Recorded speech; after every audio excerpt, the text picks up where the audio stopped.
kama yebazibwe mikwano tubaniriza mu kirasi akawungezi k'olwaleero kituufu lwaleero tukeereyeemu naye nga ensonga ebadde kubigwa bitalaze nga amasanyalaze mwabali e Bulaaya amasanyalaze ge Uganda gasigala nga bwe mwagaleka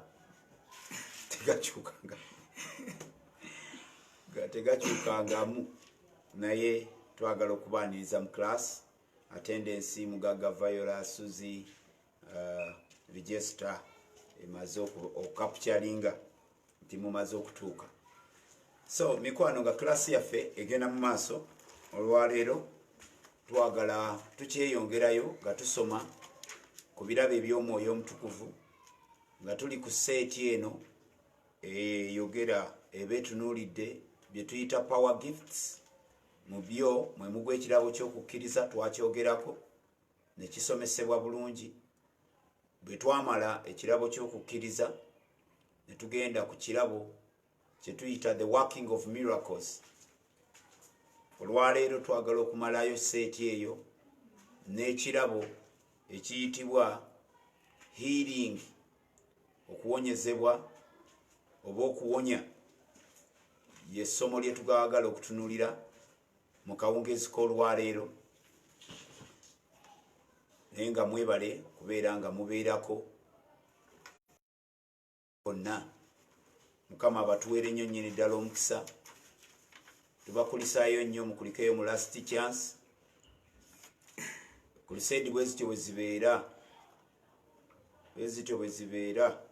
So tujja kusigala nga tweyongerayo nga tugukola omulimu paka lwe kinaba kitutte mayinja ga Sitefano bamukuba paka we yaba Mukama waffe ng'ayimiridde ng'eggulu lyeggudde.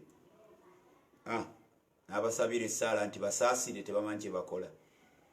So mikwano tuli mu kirasi Musumba tukwaniriza nga twogera ku kirabo kino eky'okuwonyezebwa. Tuli ku gift. Is it a gift from? Yes, tuli ku birabo. Tuli ku birabo. Ekirabo ekyokuwonyezebwa kikulu nnyo mu Bible.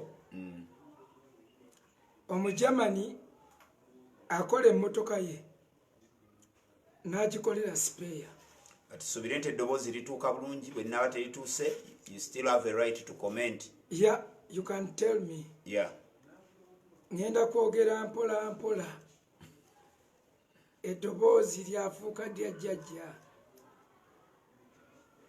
Kakati omuzungu akola emmotoka n'agifunira spare. Era buli agula emmotoka akkiriza nti erina spare.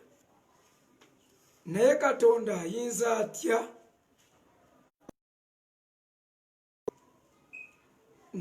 nga tasobola kumujjanjaba? N'amuwa akamotoka mwatambulira. Omusajja omu yawandiika ekitabo I Saw Heaven. Kyekitabo. Gwe mutwe gw'ekitabo? Yes. Okay. Mu kitabo ekyo yafa yalabanga yayolesebwa nga agenze mu ggulu.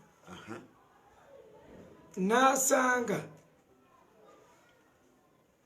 nga alaba ebisawo bya Nabaana, n'asanga amawuggwa amapya, n'alaba obwongo obupya, emitima emipya, n'agamba Mukama bino byatuuse bitya wano? Mbu n'amugamba nti bino byali ebyokulipuleesinganga nga mulimu alina amawuggwa amalwadde, muweemu amalala. Byali byalipeeya. Bino byali kyali kyakuzibula gano amaaso g'olabaako gaali ga waluganda eyayiika eriiso, nali mmanya agenda gasaba, n'atuuka kufa najja eno kati olwokuba nali nga ppimidde ku ye tegaagasa naye nagalekawo nga evidence eri mulaga nti kubanga abamu bagenda kufa bave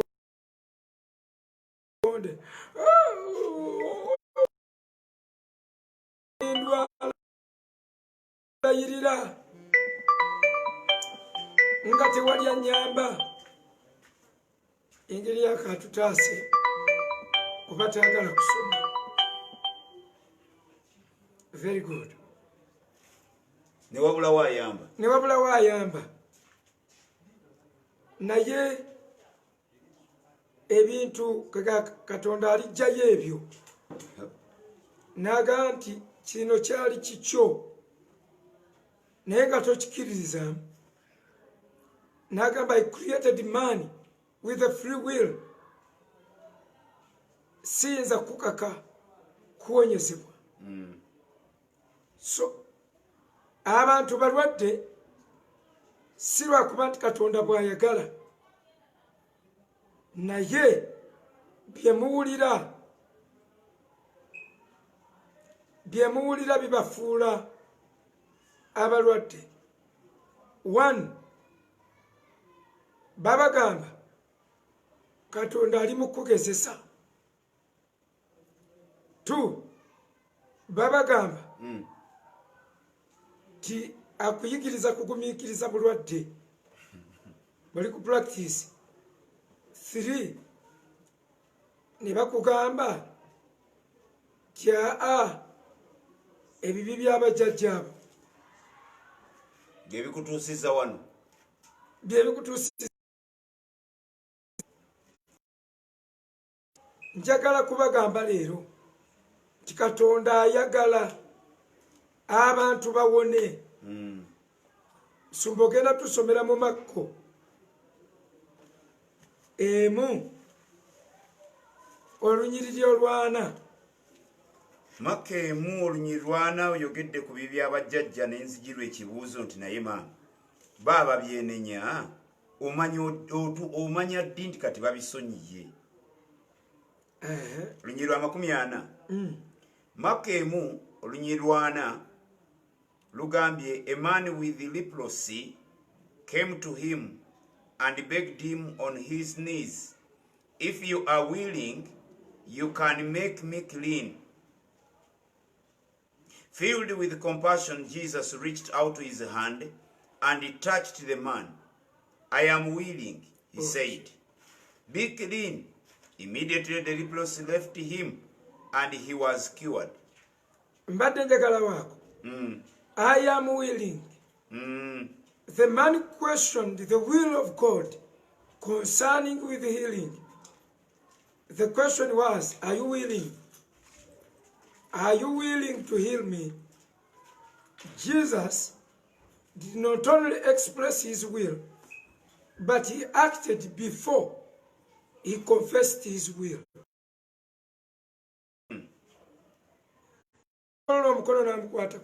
Nasooka ayogera.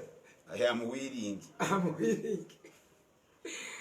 Kweganga ekyo kyagamba I am beyond willing. Ngalinga agamba willing is too slow. The answer is speaking will be too slow. Bwe nkuddamu obuzzi nti I am willing. Ekyo kislowing a process. Byonna kabitambulire wa. In fact yasooka na healing. N'ateekayo omukono. N'amusaako omukono n'agamba I am willing. Clean.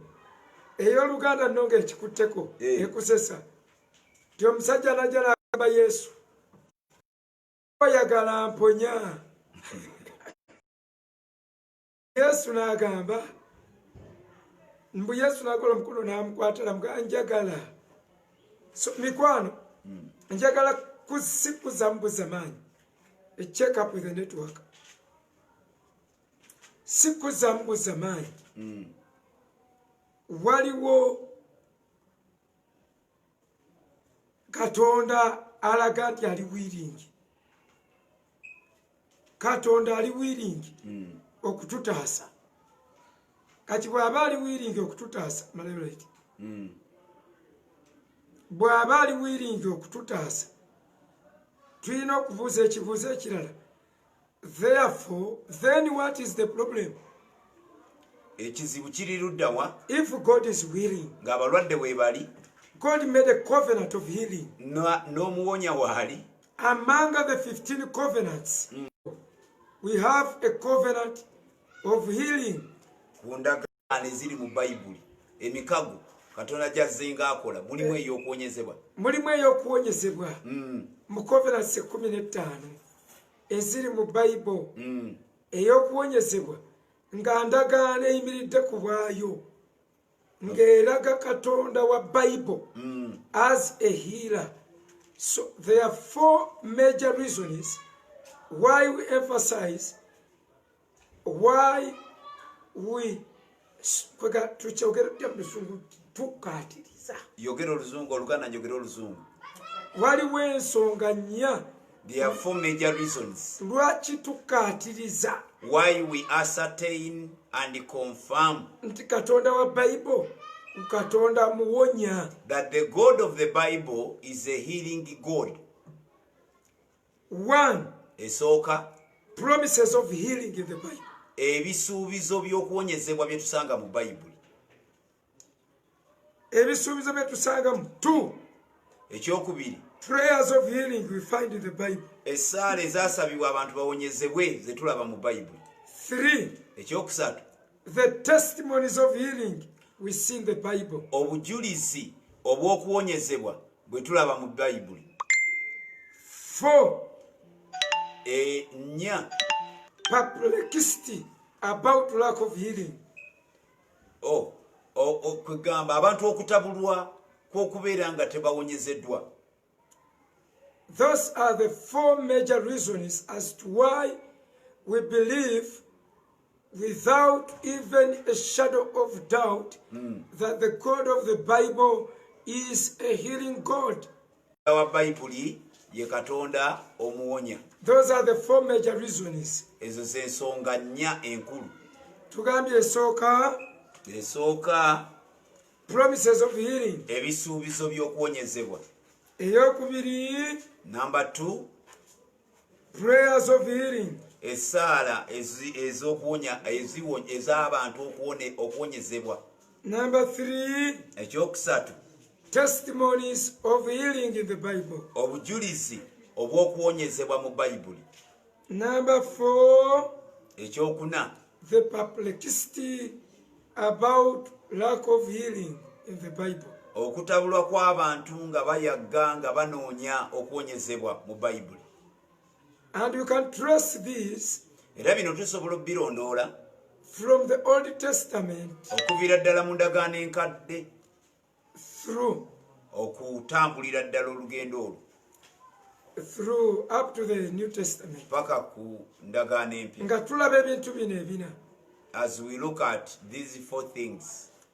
Tugambye ekisooka ebisuubizo promises of healing. Essaala ezaasabirwa abalwadde kati katuzirabe mu kategori zaazo.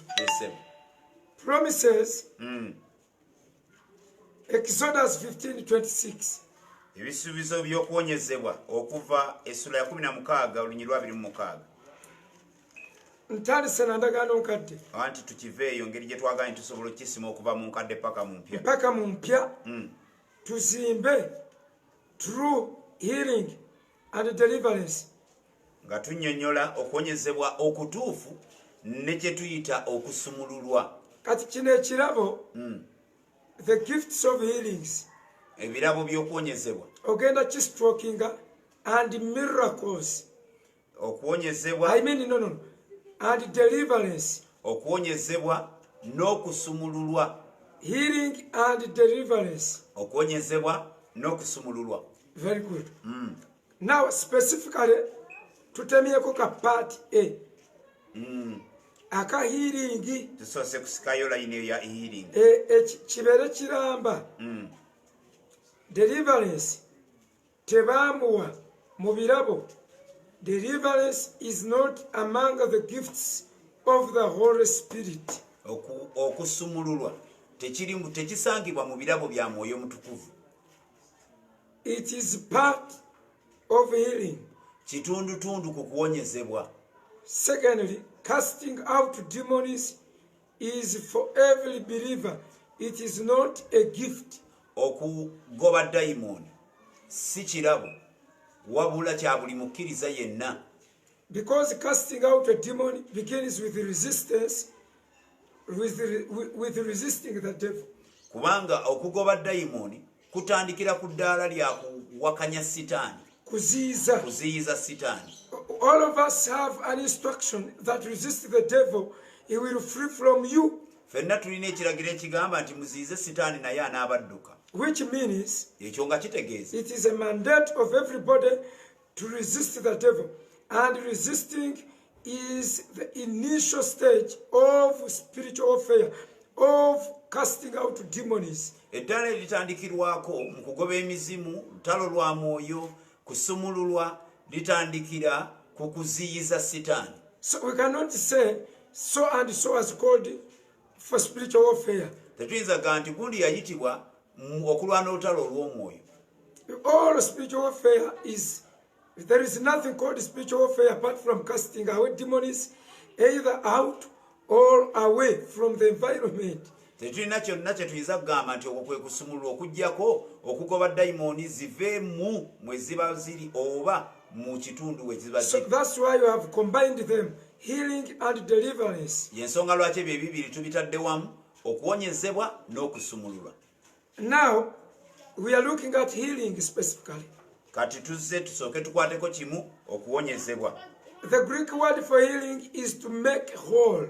Ekigambo ky'Oluyonaani ekyokuwonyezebwa kwe kuleetera ekintu ne kiba kiramba mu bujjuvu bwakyo ne kiddawo. Is to bring back to health.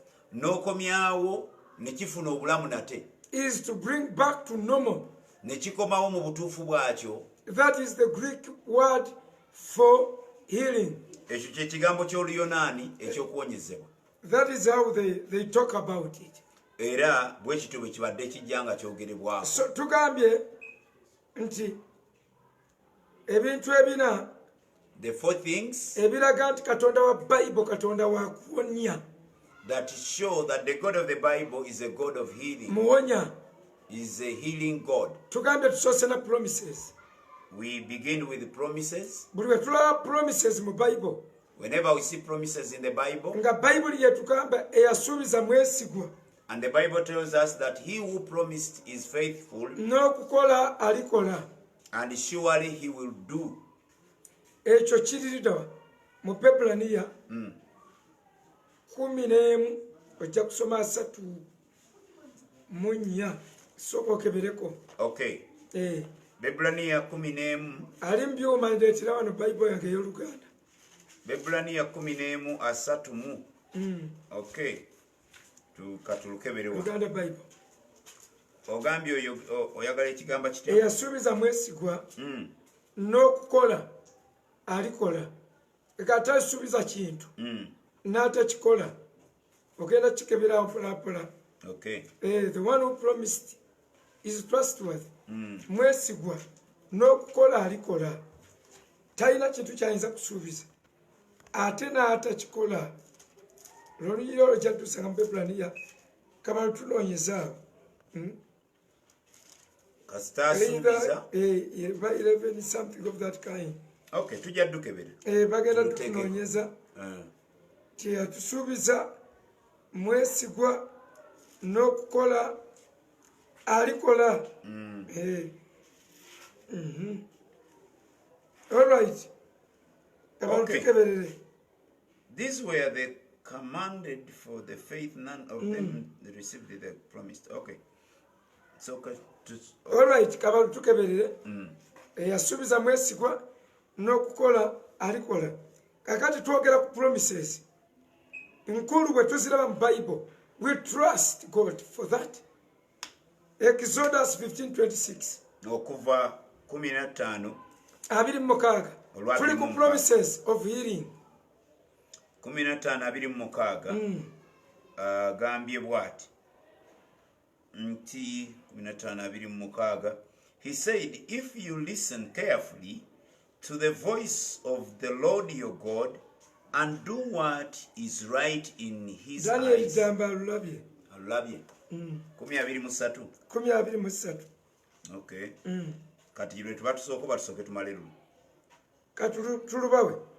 23. Tunyweza okwatulanga essuubi lyaffe obutasaagasagana kubanga yasuubiza mwesigwa. Kitumala ekyo. Tunyweze essuubi lyaffe tuleme kusagaasagana. Why? Kubanga eyasuubiza mwesigwa n'okukola alikola. Amen. Ekyo nkyagate eyasuubiza mwesigwa lubadde lunyiri 23 ne Bebulaniya 4:14 kituufu. Nakyo kituufu. He who promised is trustworthy and is willing to do, to act. Oyinza tuwa oluzungu lwa Bayibuli lwenyi. Okay. 23 Bebulaniya. 23 alwogedde bw'ati ng'atugamba 23 lolulazeewa. Let us hold unswervingly to the hope. Let us hold unswervingly to the hope we profess. We profess. For he who promised. For he who promised is faithful. Is faithful. Kakati akagambo kanene nnyo eyongeze ekozesa akagambo ako unswervingly. Kitegeeza nga tetuyuugana. Nga tuli banywevu ku kyetukkiriza. Nga tewali kusagaasagana. Nga tewali kusagaasagana. Kyavutaga, let us take hold unswervingly to the hope of the faith in us. Kubanga yasuubiza mwesigwa. Nenya 14. 14 era Bebulaniya. Bebulaniya olunyiriri olw'14 agamba, therefore, since we have a great high priest who has gone through the heavens, Jesus the Son of God, let us hold firm to the faith we profess. Okuva we tulina oyo yayita mu byonna tunyweze okwatula kwaffe. Tunyweze okwatula okw'essuubi eriri mu ffe.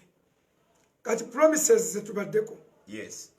Exodus 15:26 gy'obadde osoma. Gye tubadde tusoma. Okuva essula ya 15:26 tuli ku bisuubizo by'okuwonyezebwa ebituleetera okukkiriza nti okuwonyezebwa kitundutundu ku ebyo Katonda by'akola era Katonda waffe muwonya. Soma. 15:26 lugambye bwe luti. He said, if you listen carefully to the voice of the Lord your God and do what is right in his eyes, if you pay attention to his commands and keep all his decrees, I will not bring on you any of the diseases I brought on the Egyptians, for I am the Lord who heals you. Wulira ekyo kyokka. Bw'onoonyiikira okukwata amateeka gange nti siri kuleetako ndwadde ze nateeka ku Bamisiri. Naga nze Katonda akuwonya. Nze Katonda akuwonya. Mikwano gyaffe tuddemu tusitule okukkiriza. Omukono gwa Katonda gukyakola. Katonda akyagolola omukono gwe eri ensi endwadde. Akyasobola ogolola omukono gwe teguyimpaye eri buli muntu ayina obulwadde obumuluma. Agambye siri kuteekako ndwadde eze nateeka ku Bamisiri. Nze Katonda akuwonya. Olaba Abamisiri, Isirayiri nga bali mu Misiri, n'ateekawo ekitundu ng'endwadde tezituukayo. Mu Gosheni. Gosheni. Abamu mutuuma amakanisa gammwe Gosheni. N'owuliranga ekyebbeeyi ne weerabira nti obozze Misiri. Gosheni kye Misiri. kati olw'okuba owuliddeyo akamakiro ne weetuuma Gosheni, era bwe baavaayo e Gosheni ne bajja e Kanani. Mu Gosheni mulimu Bamisiri, kati temumala gatuuma makanisa. Kale mwe tunaabalaba ku kuliseeti, naye kye tugamba nti ebyamagero ebyakubanga Abamisiri Abayisirayiri tebyakuba, enzikiza n'ekwata ensi yonna, nga bano omusana gwakawaabwe wokka. Katonda ebyabisobola, era yagamba siri kuteekako. That is a promise. ndwadde z'Abamisiri, Ndwadde zaabwe. Covid bwe yandize, singa twali tutegedde bulungi, nga ffenna tutegedde bulungi, eyo ndwadde eva mu China, ndwadde y'abakomunisiti. Abakomunisiti babi n'okusinga Abamisiri, bombi Katonda abawalana kye kimu. Covid tayinza kunkwata, mugende mugambe tosobola kunsiga Covid. Era nze mbabuulira ebiveera byammwe byonna, nze tekulinyaako ku mumwa gwange kiveera. Bisebo biki byoyita ebiveera? Namba bino ebigundi bya gavumenti bye baabawa byemwogereramu mbwabasumba nosanga omusumba ali ku TV abuulira ataddeko mbu masiki. Nze nakkiriza Katonda. I believed in God. I accepted God, the healing God, Katonda omuwonya. N'olwekyo mikwano gyange kikyengezaako okubagamba nti tuddemu tukkirize Katonda. He heals, awonya. Kakati Katonda bw'abanga muwonya, tuli ku promises. Yagamba siribateekako ndwadde eziruma Abamisiri. Buli ndwadde kemulabanga essa Omusiraamu gwe terina kutta. Buli ndwadde ekutta omudaali terina kukwata omulokole. Kati ffe tetuufe, obudde bwe butuuka tuyina kufa, so si kubonaabona na ndwadde. I believe in dying, but I don't believe in falling sick. Kabavunuli. Nzikiririza mu kufa, naye sikiririza mu kulwala. Kati naafa ntya? Njagala ekinzita kinzite busi. Kirebe kuntembeeya kuntembeeya. Saagala muntu ankuba sasi mu kugulu. Njagala ku mutima na mutwe, saagala watatta. Nze sikiririza mu kulwala. Mu byafaayo mu bantu be mbaddeko nabo waliwo abatawuliranga nako nti nali ndwaddeko. Nze bwe mba ndwadde ng'omanya njogedde nnyo, mpeereza nnyo, omutwe ne gunnuma, mbasiridde saafunye budde bulya, omutwe ne gunnuma ng'omubiri gukomplaininga, era the mere fact nti kompa ekyokulya I get restored to whole. So mikwano gyange njagala kubagamba ti according to the promises we are entitled to healing. It is our right. It is our portion. Mugabo gwaffe. Mugabo gwaffe. Mmere y'abaana. Mmere y'abaana. Musumba. Sebo. Matayo 15. Tuli ku bisuubizo. Tuli ku bisuubizo. Ebyokuwonyezebwa. Tugenzeeko obugenzi luzze. Tubadde tulina kutambula mu ndagaano nkadde. Okay. Naye luno lunzijidde bwe njogedde ti mmere y'abaana. Matayo 15. Eyagala lwakumeka. Okuva ku lwabiri mu emu. Matayo 15 nyi lwabiri mu lumu lugamba, leaving that place Jesus withdrew to the region of Tyre and Sidon. Genda abiri mu bbiri. Lwabiri mu ebbiri ne lugamba, a Canaanite woman from that vicinity came to him. Very good. A Canaanite woman from that vicinity came to him, crying out, Lord, Son of David, have mercy on me. God, Son of David, have mercy on me. My daughter is suffering terribly from demon possession. Jesus did not answer a word, so his disciples came to him and urged him, send her away. Jesus never answered because she was a Gentile. She was a Canaanite. Send her away, for she keeps crying out for us. So the disciples were like saying, if you cannot heal her, if you don't heal her, send her away. Hey, you are quiet. The woman wants a miracle. You are keeping quiet, therefore send her away. Ekyo kyokka abatume kye bagamba tigotaawo nye musiibule tomutuuma awo totukaabiriza mulwadde oba ekyaki yawammwe nga tegoma mizimu ng'ekaabya mikaabi bakusiibule tetwagala balwadde be mwesibako musiibule abalwadde so mulimu ezikaabyako ne mubaamu ezitagoba wadde nga tezigoba wadde mulimu etakkiriza mugoba mulimu ekaabya omuzimu ng'ekozinga just reactions ereeta emotions mu community ne mubaamu egoba gwe bagobako omuzimu ne gugenda naawona ne bamuteeka wali n'addamu n'akyakala nawomera obulamu kati abatume be bakyalenjinga kristo agamba atya kristo mu lunyiri 24 bayibuli egambye he answered I was sent only to the lost sheep of Israel. Bannaye natumibwa eri baana ba Isirayiri. The woman came and knelt before him. Lord, help me, she said. Kazi n'afukamira n'amugamba nyamba. He replied, it is not right to take the children's bread and toss it to their dogs. Lunyiri 2:6. Wulira olunyiri olwo. It is not right to take the children's bread and toss it to their dogs. And give it to the dogs.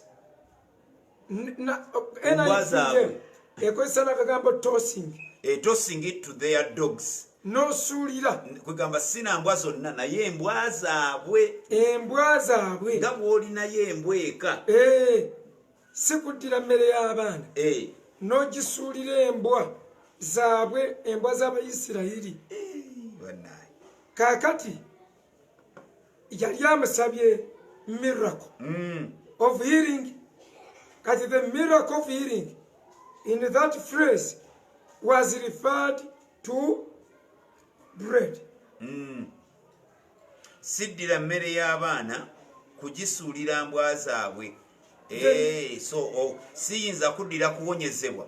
Tayinza kuddira kuwonyezebwa. This time nenkuwa bannagwanga healing was referred to as nga kyakulya a bread. Wano we mu lujja nti ebyamagero mmere y'abaana. Sitte abatamanyi bayibuli we balujja ne bagamba bayibuli egamba ebyamagero mmere y'abaana. Naye ekyo tekiri mu bayibuli.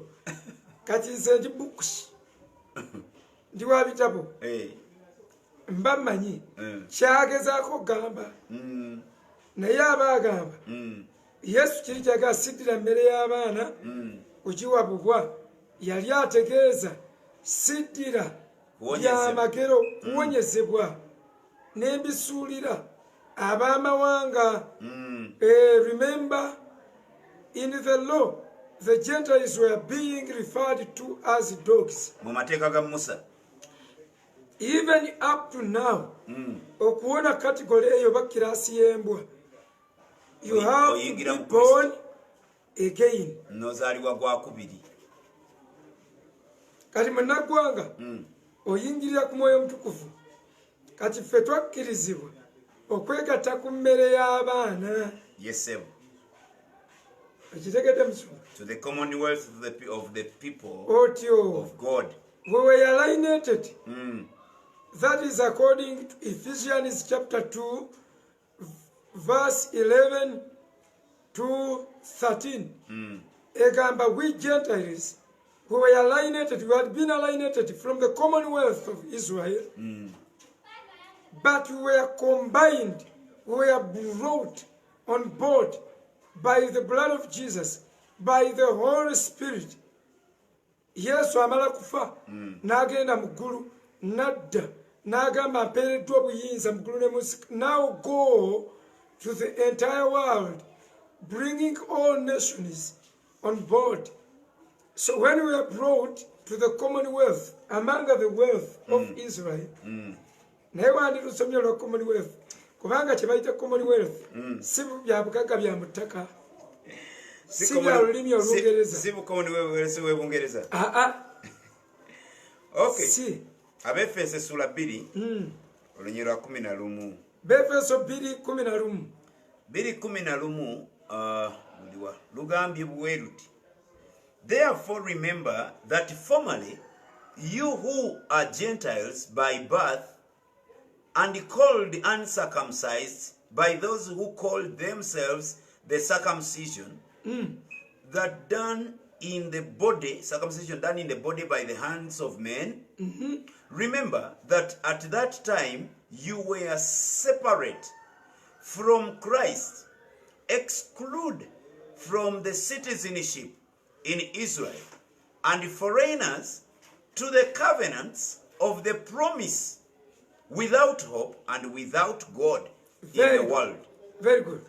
We had been alienated nga twawuddwa ku bugagga from the Commonwealth of Israel. Nga tetukkirizibwa kubeera batuuze. Tulinaako mugabo nga tetulina citizenship.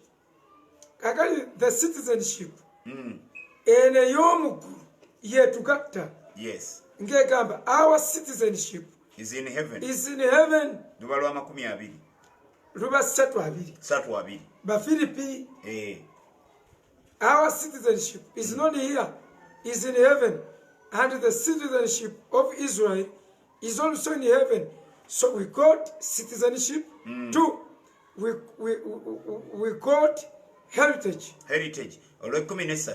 But now in Christ Jesus, you who once were far away have been brought near through the blood of Christ. We have been brought near through the blood of Christ. For he himself is our peace, who has made the two one and has destroyed the barrier, the dividing wall of hostility, by abolishing in his flesh the law with its commandments and regulations.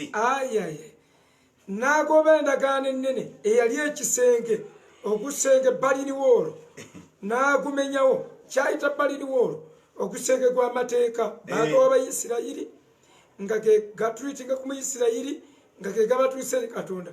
So he broke down, he destroyed that wall, the Berlin Wall n'agijjawo nga bwe bajjawo eya Germany ne babeera wamu ne twegatta ne tubeera ku by'obugagga. Ebimu ku by'obugagga kyekiri kye yagamba nga tebannamenyawo kisenge. N'agamba siddira mmere y'abaana n'engisuulira embwa. The wall was still in existence, but the Berlin Wall was broken, was destroyed. How was it destroyed? Kye ekyajjawo Berlin Wall, musumba ekyajjawo Berlin Wall kiri mu Hebrews chapter 10 verse 19. His purpose was to create in himself one new man out of the two. My God. Kawomu. Oba ffe tuwomerwa Bible feka. Oba namwe. Anyway. Agambye his purpose. The purpose of breaking down the wall was to create one new man out of two. Aleeta kipya. Bassebo ne bannyabo, ekintu kino muli ba students. You are not followers. You have to learn. You have to be deeper in understanding. Yes. Kakati bw'ajjawo ekisenge creating one new man out of the two. Kati ate byonna byali mu ye. Kakati kwogenda kulaba ekisenge we kiri. Okay. Pastor Kamaleyo. Thus making peace, and in this one body to reconcile both of them to God through the cross, by which he put to death their hostility. Kanyambye nnyo ku lwembadde nkusindikako. Through the cross agatta gwe omusalaba mulaba bulabi kantu. It is an additional sign. That cross, kabonero ka kugatta. The operation which was used is addition. Because in mathematics we have 4 operations major. Addition, multiplication, subtraction, and division. The Bible is against division. teyagala kwawukana. The Bible is against subtraction. Teyagala batoolako. The rest of the two operations in mathematics are, which are permitted in the Bible, are multiplication, increasing addition. Okay. So musumba wadde ontumyewa. Akati abyo byennyini musumba ngo bikutte mutwe. Gwogenda n'obigatta ng'osomye oluddako. Mu Bebulaniya 10:9. Bebulaniya 10:9. Ekyo tugattirewo abayizi. Okay. Awo tutambule ne promises of healing. Mpola. Bebulaniya 10. This is my gift here. Bebulaniya 10 olunyirwa 10:19. Okay, Bebulaniya 10:19 lugambye, therefore, brothers, since we have confidence to enter the most holy place by the blood of Jesus, by a new and a living way opened for us through the curtain that is his body, and since we have a great priest over the house of God, let us draw near to God with a sincere heart, in full assurance of faith, having our hearts sprinkled to cleanse us from a guilt conscience, and having our bodies washed with pure water.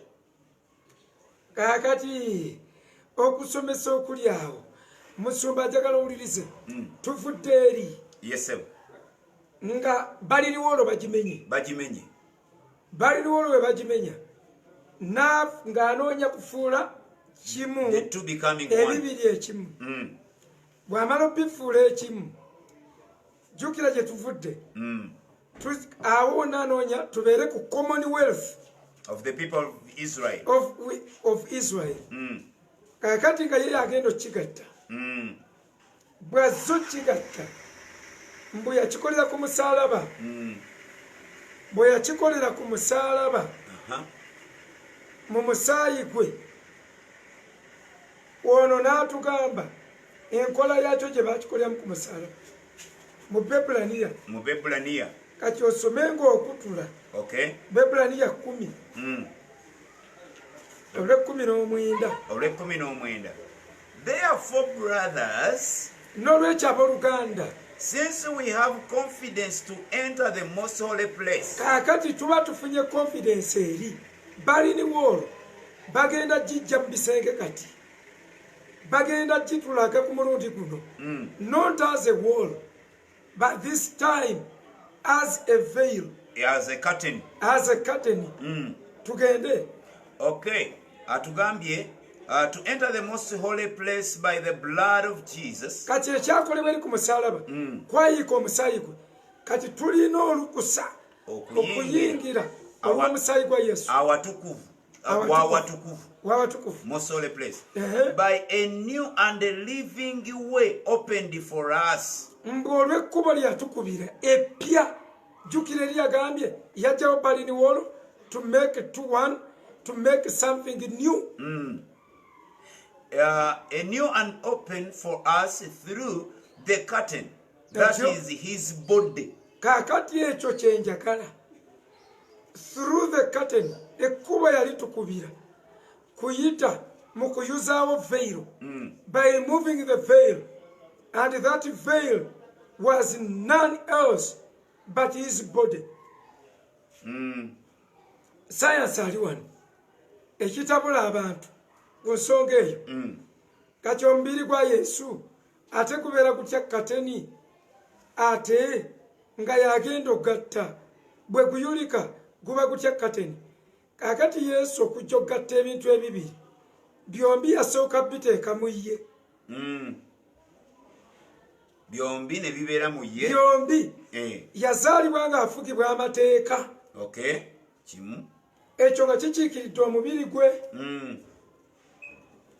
Bw'amala okuzaalibwa ng'afugibwa amateeka bw'afa n'azuukira ekyo nga kikiikiridde omwoyo gwe, obulamu bwe obw'omunda. Kaakati ebibiri bino bayibuli ebyogera. Bagaatiya 4 okukka wansi mpaka ku 5 yazaalibwa ng'afugibwa mateeka. That is the old man. Amateeka ag'omubiri kati omubiri we baguyuliza ku musaalaba veire eyo omubiri gwe naaba nga giri endagaano ekadde yulise amateeka gayulise bwe bamala okugayuza mu Balooma essuula ey'omusanvu eyawula Kristo n'emwawulamu abasajja aba babiri ku mukazi ogwo omu gwe bayita kyaki. Baluumi banne tuli mu kiraasi abooluganda. We are in class. Ebya kiraasi biba bigumuko okusinga ebya ojja kuwuliriza kakati you are before professors. We are not talking now as evangelists. Naye oyogera n'aba professors of theology. Kino tukiyita deep theology. Okay. Romans chapter 7 from verse 2 to 4. For example, by law, a married woman is bound to her husband. Kati abiretedde mbakazi naye ogenda bitegeero ojja kuwuliriza mpola. Tuli ku healing totya. So sena kyakulabirako tusobole okutegeera kyagamba. Soma. For example, by law, a married woman is bound to her husband as long as he is alive.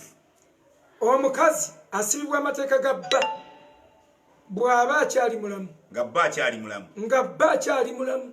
Bba bw'aba afudde. Ati Musumba lwaki totugambako? Oli yagamba nti luliwo olugamba okutuusa okufa kuli baawukanya.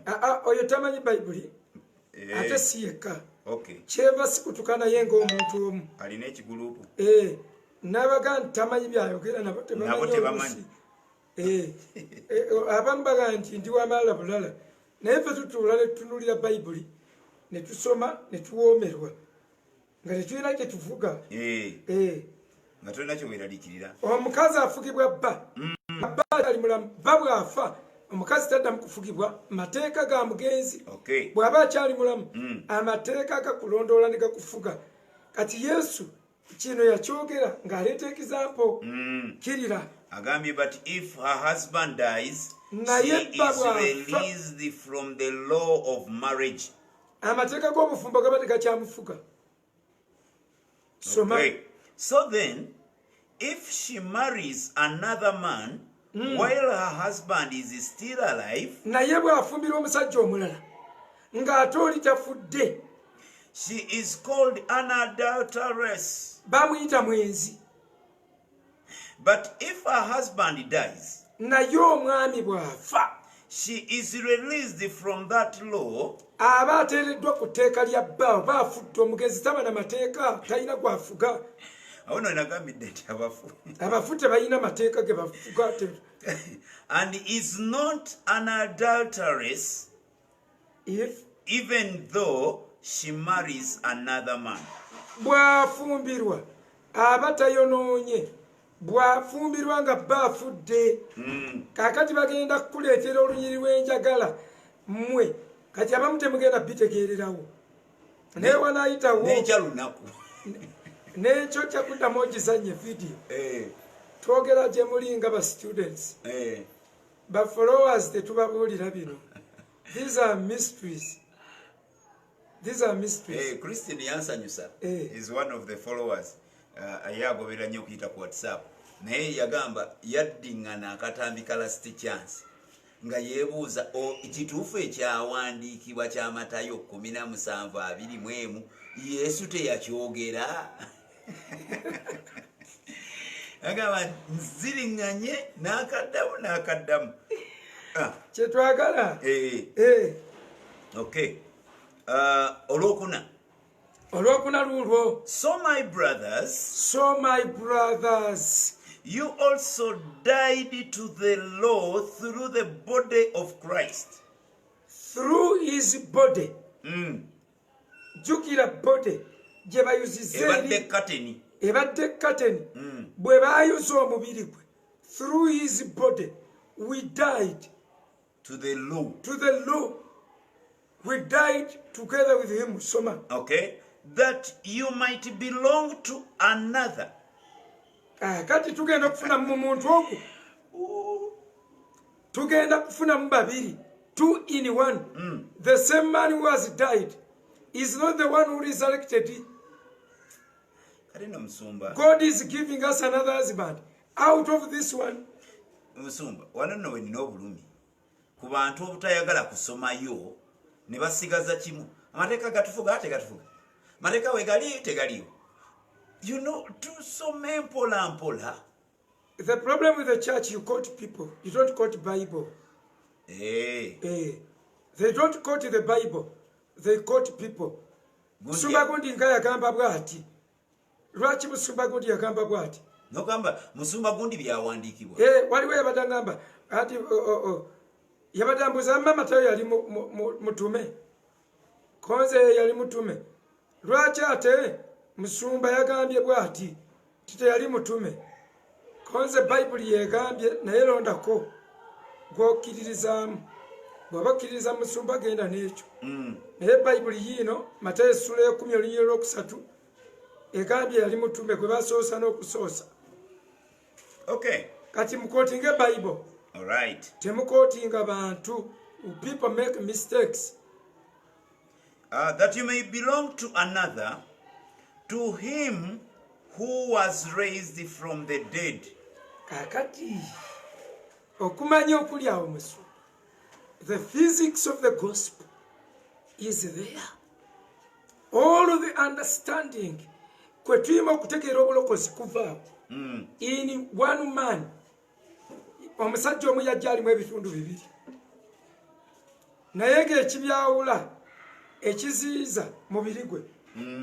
He spoke from within the veil to the Canaanite woman. He told the Canaanite woman, I cannot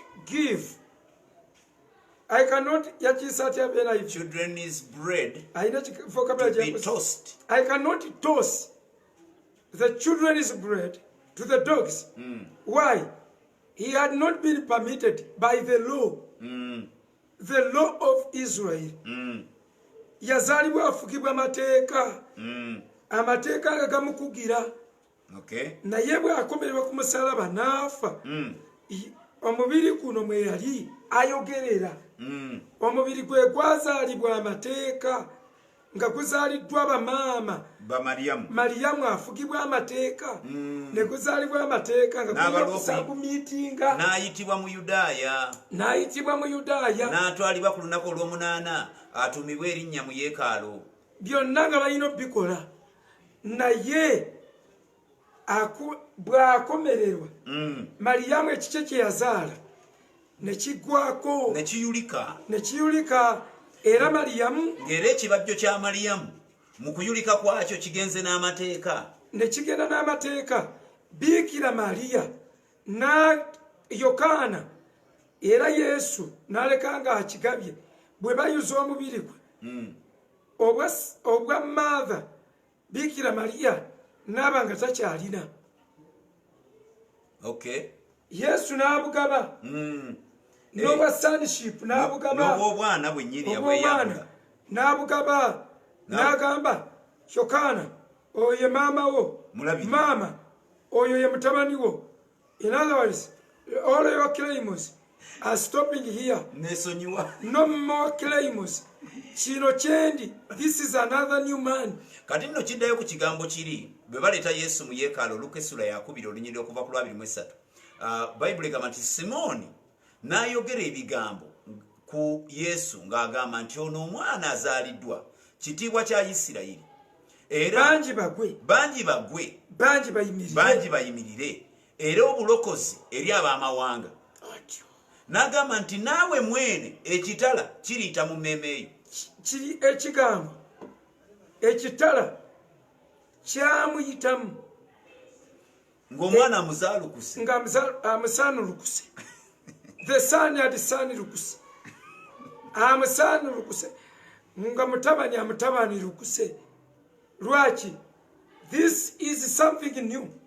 The Jesus who died on the cross is not the Jesus that resurrected. Is not the Christ who resurrected. Bamugabye emirundi ebiri. Naye Baruumi yatuletedde ekyama bino byetwogera byatabula Petero. Petero n'agamba muganda waffe Pawulo alina ebigambo ebingi byayogera nga n'ebimu bizibu okutegeera. Kanisa ni musajja wa Pawulo kamba bulire kino. Pawulo atemye Yesu n'agamba Yesu yali tannafa. Yesu mu mubiri. He was a husband. And the laws of that first husband, Israel, nga gamufuga.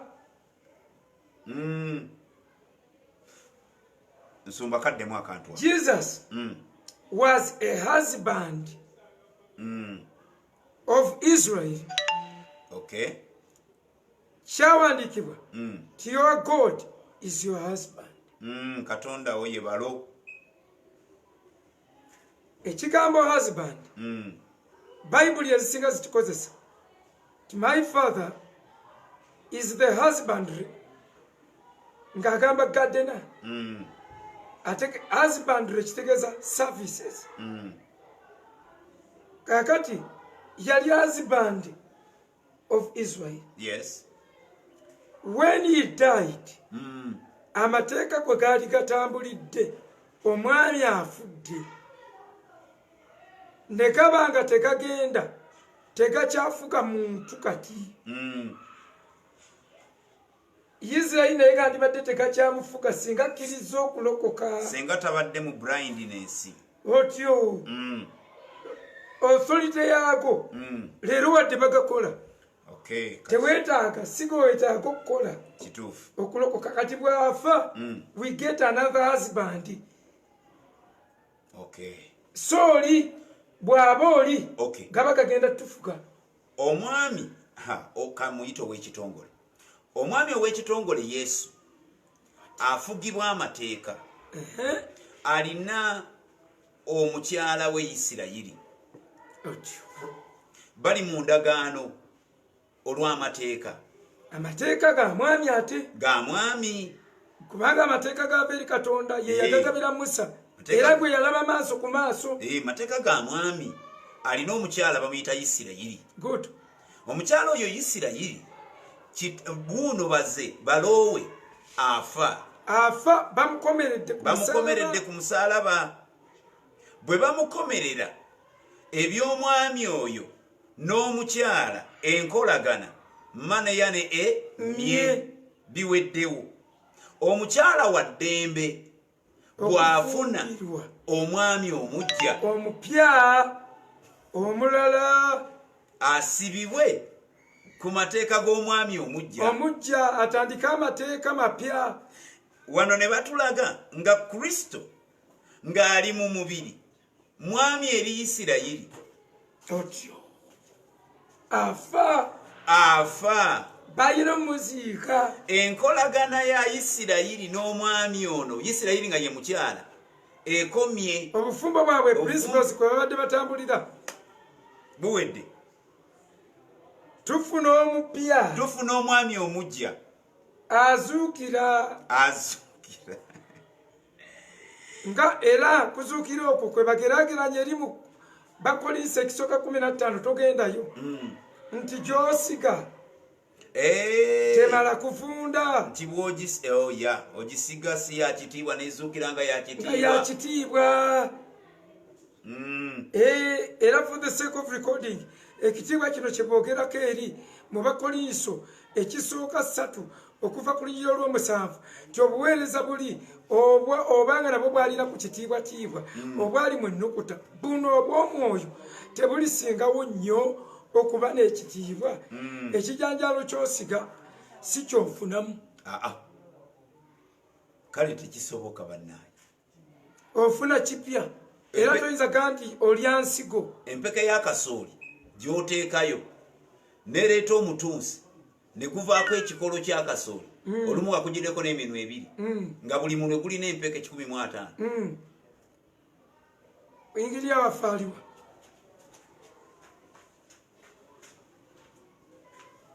Okay. Teekako omulirawo nga pasita watera paaso.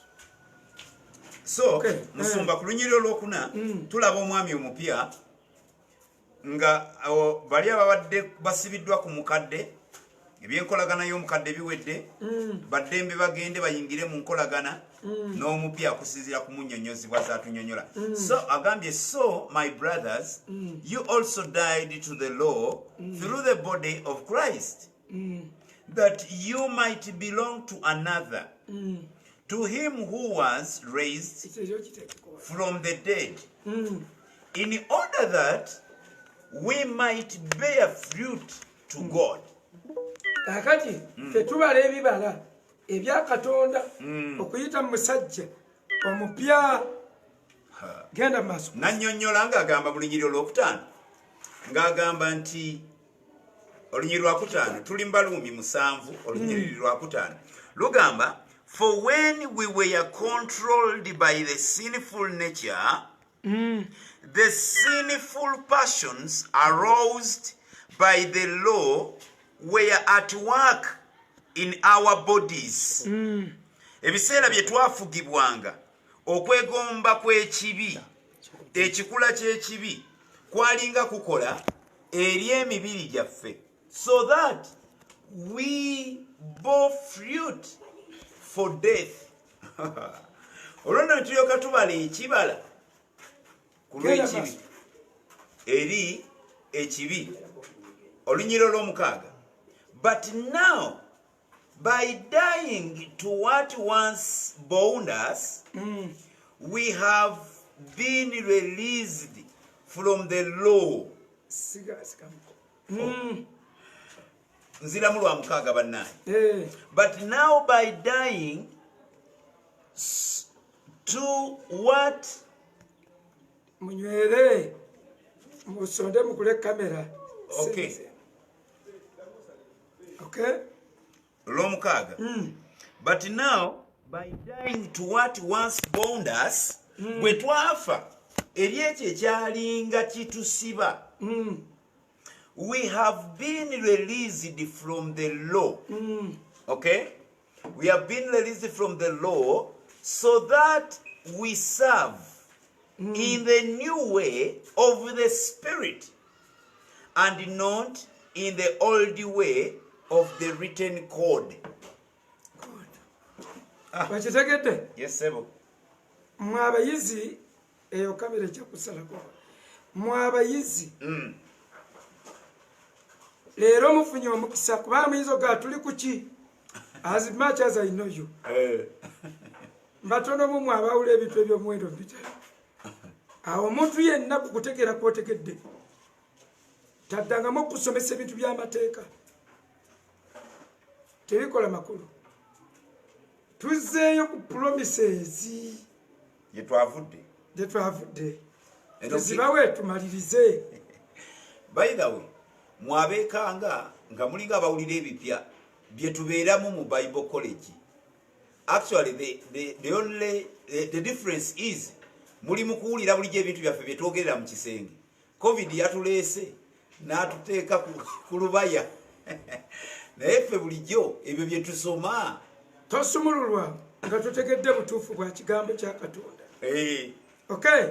Promises. Musumba tugenda maaso ne promises. Deuteronomy 32:39.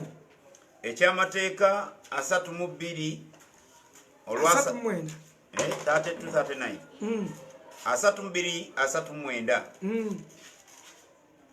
32:39 luno lutuseeko lugamba, see now that I myself am he, there is no God besides me.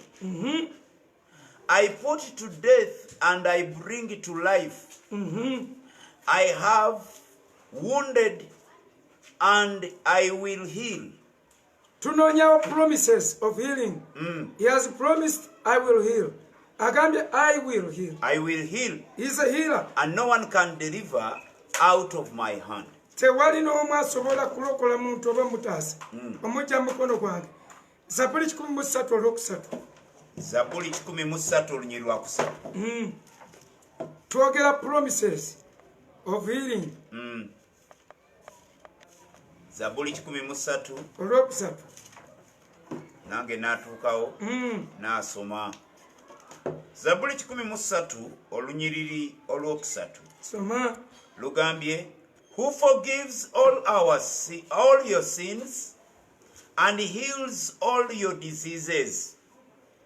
asonyiwa obutali butuukirivu bwaffe bwonna n'awonyezaako n'endwadde zaffe awonyezaako endwadde kakati bw'aba awonyezaako endwadde kikulu nnyo Zabbuli 17 olwabiri Zabbuli 17 olw'amakumi 17 Zabbuli oliwa 17 olunyiriri lw'amakumi 20 wano ewange lwogera nga lugamba he sent forth his word and healed them, he rescued them from the grave. atuma ekigambo kye n'abawonya twogedde ku promises Of healing.